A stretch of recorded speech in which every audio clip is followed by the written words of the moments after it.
Chris Forsberg, how you feeling? Good morning, friends. I'm feeling pretty good. It's been a fun week.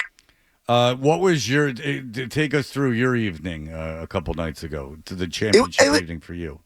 it was kind of quiet actually. Like so, I didn't end up going outside, which was a little disappointing. But it also I guess they cleared the plaza pretty quickly and sent people onto the side streets and get them away from TD Garden, which was probably the right move. And so I'm looking more forward to end of the week here and Friday and the duck boats and stuff like that. But yeah, we kind of. I mean, we were on air for what felt like forever, and it was really cool. Like Eddie and Scal got a bunch of players on the court. Abby was soaked in champagne in the locker room, and it's just neat to see him get to the finish line overall. As weird it is, they're up 3-0, and it feels like a formality, and yet like this team has just gotten stuffed at the goal line so many times that it just even when you're hearing Tatum exult in that final minute, like wow, they finally did it. And just cool to see. Just cool to be part of it and watch it happen. I heard Scal talking about the parade, and he was saying that it starts with a thing for season ticket holders and like family. And yeah. Okay, so like what's up with that? So I think I don't know. I think the rolling rally itself starts at 11. I believe we go on air at 9:30. Oh boy. There's a speaking, and I'm a big morning guy, so this would be fun. So we got to be at the Garden, I think, for 9:30. They, if I remember it right from the past, that Scal will like MC this thing, and everybody's he's very excited. He moved his flight to Tampa for his Big 3 tournament to that's right, early evening. Yes, he's got a busy day. Yeah, he's flying to Tampa for the Big 3. He had to fly to Oakland last weekend for the Big 3. What you guys don't see is him hustling. He's too. I think all the players like sit around in a big little semicircle, and everybody comes up and talks about the season in front of the season ticket holders, and then we'll all stumble outside, get on some duck boats, and see what happens from there. So you will be on the duck boat. I don't know. So I don't want to go too deep in the weeds. I know we have some spots, and Campaign. I'm lobbying pretty hard to like it because when else in my life am I ever going to be able to experience something like this? I am in no part of like the Celtics championship, but tangentially like part of this and get to talk about it and scream about it. But so whatever they ask me to do, I'm going to do. But being able to be out there as someone who grew up here and went to a bunch of these things as a fan, it would be like surreal to be on the other side of it. I was on the 2011 duck boat, one of the duck boats for the Bruins. How was it? Like take me through it. In all seriousness, it's one of the coolest things I've ever done in my life. And Fred had less to do with that championship, I would argue, than you have to do with this one. Certainly. Oh, yeah, absolutely. The station just picked us to go on the boat, which was very nice of them. I guess they could have picked anyone. But it was funny, Chris, when we did it, there were people at EEI going, like Dennis and Callahan were like, what do these guys think they're doing? Yeah. They're like they're fanboys, like on the duck boat. And I'm like, who the hell are you? Like I'm gonna go. No, don't put me in front of a million people. You're the bastion of all that's journalism. Yeah, what a dumb move by this show trying to get ratings to go in front of literally a million people and associate yourselves with the most beloved team. Right. I'm like, these guys are gonna be around for a while. These guys got the finger on the pulse of the business. So, yes, it was amazing. It was amazing. And it's funny, my daughter goes, are you going to the Celtics parade? I go, no, because I'm not going to go. And she's like, and I'm like, I was in a parade. And she's like, really? This was yesterday. And I showed her the video from it, and she was interested for 1 second. And it looks amazing. Because I haven't seen the video in like a couple years. It looks like amazing. I mean, it's great. It's a beautiful day. There's just like a rows of like 30 deep people just lining the streets, and we're above them like. It was really fun. Yeah, Chris, to be honest with you, and I am a cynical person, I bet you expected maybe a different answer. But it was a tremendous experience. It was very fun. No, and that's I guess that's what it boils down to for me. Like, just I can't even imagine being a part of it and just getting to see what the visuals would look like. And so, again, whatever they tell me to do, I'm going to go do it. But man, it sounds pretty cool. If nothing else, maybe this team wins a bunch of championships and I get a chance along the way here. One more thing about the celebration here, and we can talk more about the team, but I I heard from someone yesterday, I forgot to mention this to you, Fred, that they were heading out for their trip to Miami, and I guess it came as a surprise to a couple of people in the traveling party that they thought they were taking some kind of like ultra-private jet down there.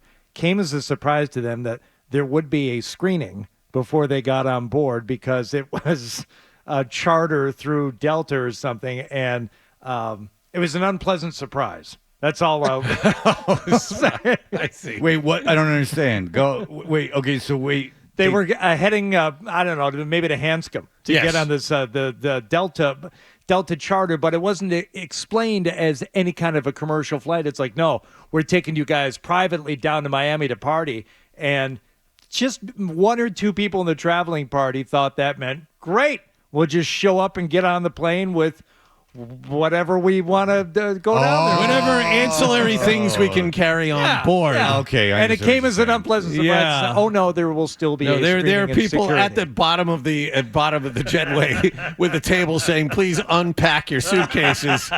Forsberg, you've seen this. There are people waiting for you. Yes.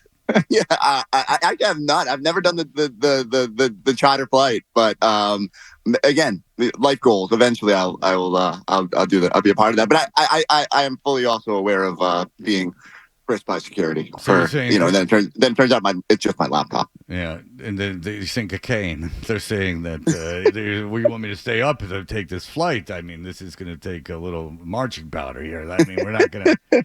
It is going to be. I do it again, and you will believe this, but I do it in case the pilot needs me. You know, what if there's something going on? It's like, is there anyone here who can take a look at the hydraulic, the tail? I'm like, I'll give it a shot. You know, I'll go out there and poke around. Or what if the pilot is super drunk and he needs to come back to life, and you're just like, it's like that movie with Denzel Washington, and John Goodman shows up with the coke, and then he's all of a sudden good Cocoa Puff. He's good to go to the trial.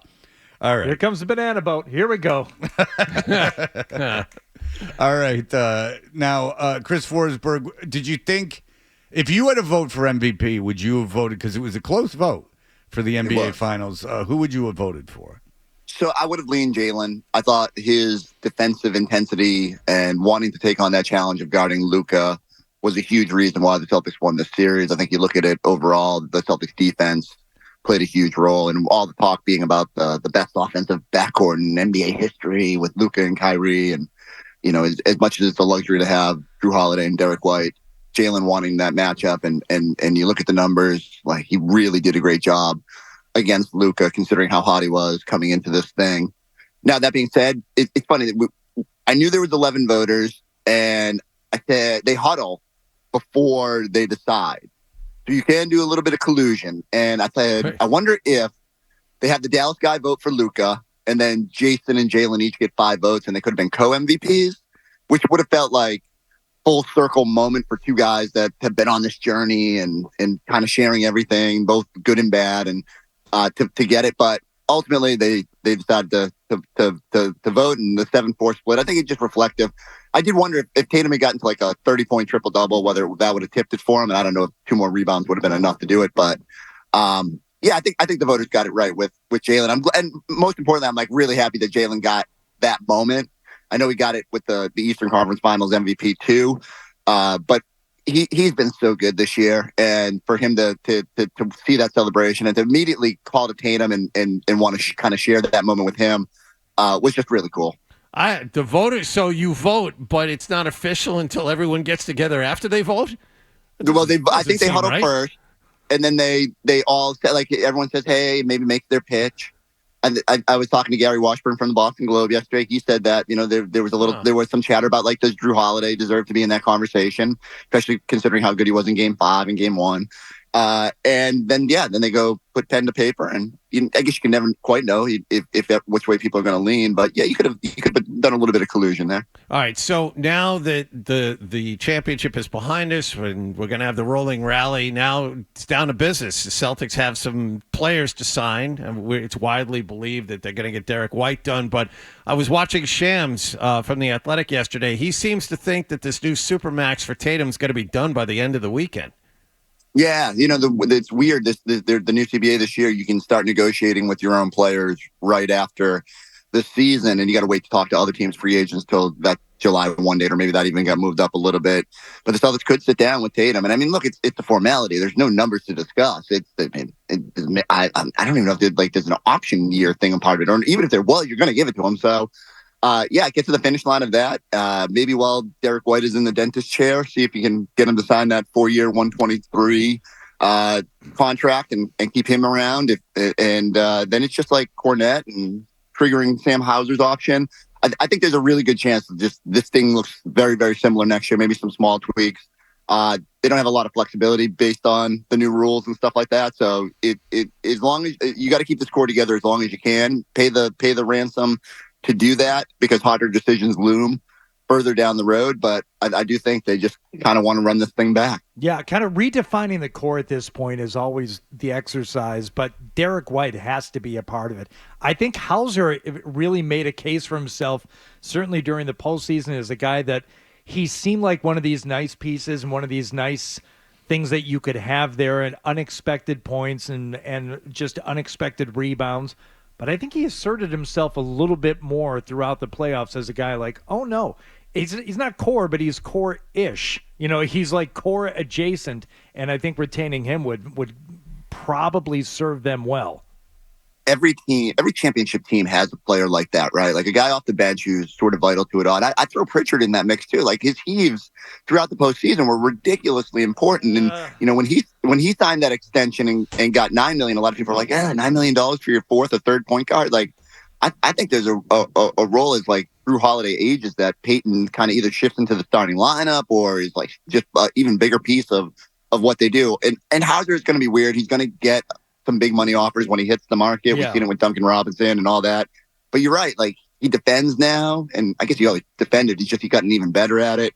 And so the question there is how much can you splurge to pay him, because every dollar counts exponentially more once you're over the cap and into the second apron. And so that's going to be a tough decision further down the road. Not because they wouldn't want Sam here, just because someone else is going to give him a ridiculous amount of money. And so every day you get to keep some of these guys that are worth more, you got to embrace. And then with Derek, I go the same thing. Like Derek could wait a year and probably get paid more money by a team, especially as all this, with all this money coming into the league with the TV deal. But I think also these guys appreciate what they have here and being a part of something like that. And I do hope it's a formality of a process to get him back. I'm amazed how much money is ownership willing to spend. I mean, Golden State is spending astronomical amounts of money. They're trying to shed salary. I think they had a luxury tax payment of $120 or $130 million on top of their regular salary for this year. That's where the Celtics are headed. Yeah, and like give credit to Wick and Pags and all those guys, because it can't be easy to write those checks. And yet when you see Wick in the locker room with champagne all over him, I think those moments validate the commitment, and they deserve a ton of credit, because even on the years where they maybe weren't a slam dunk to be in this championship, they've spent. You start thinking about it, like, all right, Jalen's contract is kicking in $50+ million. Tatum's will kick in next year, and then you got Drew Holiday's at $30+ million. Kristaps is at almost $30 million. Derek White will eventually be at $30 million. These sound like big numbers, and some of it will be eased as that new money comes in. But they're top 6 or top 5 at least. It's got to be like ridiculously more expensive than any other starting 5 in the NBA, and that's the price of winning. And this ownership has been willing to pay it. I give them a lot of credit. Again, at some point, the prohibitive nature of this CBA is probably going to make you have to think long and hard about some of these pieces, but I don't think they really worry about it now. I think they say, like, winning is really fun. They're an all-time team. There's a chance for them to be sort of in the mix of that if they continue to play to the level they did this season, next season, and further out from there. And so embrace that and just like celebrate it while you can. Yeah.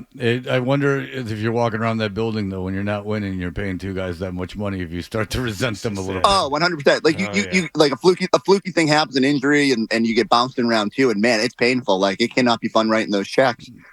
It's just, it's part of it. It's just a very real amount of money. Like it's like I'm making you generationally like wealthy. Like this is like a situation that we have now, and Like, why are you not doing everything I want you to do? Like, why are you not winning? Seriously, like, talk to the Golden State people. I mean, they've been. I mean, granted, the core is much older than this core, but I mean, all that money that Curry is making, Draymond's making a lot of money. I mean, they have to get rid of Klay Thompson for this reason. Yeah, it's. But also, shout out to them shout out to the ownership for paying that money, because it keeps me employed. Like, people are interested in this team, and like, you know, I'm sure you guys with the ratings on your station, like people, the eyeballs we get on ours, like I feel a great appreciation for them always wanting to feel. They've never gone the reboot route. They've always just kept it afloat. I think we forget sometimes how spoiled we are, and enjoy this stretch, because, you know, you can go ask a lot of other teams around the league. This isn't normal. Yeah, because Wick, especially Wick, is getting a lot of credit right now based on his comments about wanting to win. I mean, they're getting love right now. And you're right. If you're an owner of the team, that's why you bought the team. I mean, there's the financial stuff, but those guys have enough money that they could make money doing anything. Like, any venture that they get into most likely is going to make them a lot of money. You do this because you've run out of, like, you want that. You want public love. Like, you want the city to love you. And that's what they're getting right now. So I'm sure that's validating. Chris Forsberg, thank you so much, sir. Maybe we'll talk to you around the parade. We hope you get in NBC Sports Boston. I know that you don't pay much attention to us, but have Chris Forsberg on a duck boat. What's wrong with you? He wants to do it. You let me on one. Get him on one. Go ahead.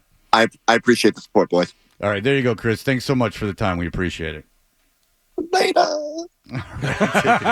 If you like that clip, check out more videos from Toucher and Hardy here. For more Celtics analysis and opinion, hit this playlist. And for all the latest from the Sports Hub, download the app at 985thesportshub.com.